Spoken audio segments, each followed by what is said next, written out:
मेळघाटातील मोथा गावात पाण्यासाठी संघर्ष पाहायला मिळतोय। पाणी भरण्यासाठी महिलांची विहिरीवर गर्दी होते। महिलांची घोटभर पाण्यासाठी 2 किलोमीटर पायपीट पाहायला मिळते। दररोज पाणी भरण्यासाठी 2 किलोमीटर या महिलांना पायपीट करावी लागते। जगण्यासाठी पाणी किती महत्त्वाचं आहे याची खरी जाणीव अमरावती जिल्ह्यातील मेळघाटातील आदिवासी बांधवांना आहे। मेळघाटातील अनेक गावात प्यायला घोटभरही पाणी मिळत नसल्यानं पाण्यासाठी अनेक भागात डोंगरावरून खाली उतरत तर अनेकांना डोंगर चढावा लागतोय। मेळघाटातील मोथा गावात महिलांना पाण्यासाठी संघर्ष करावा लागतोय। महिलांना दररोज 2 किलोमीटर पायपीट करून विहिरीवर पाणी भरण्यासाठी जावं लागते। चिखलदरा आणि धारणी या 2 तालुक्यात व्यापलेल्या मेळघाटात एकूण 313 गावं येतात।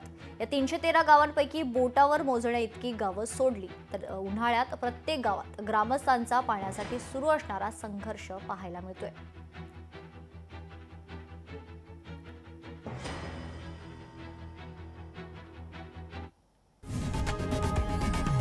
लोकशाही मराठी ऐका, पहा, जागरूक रहा।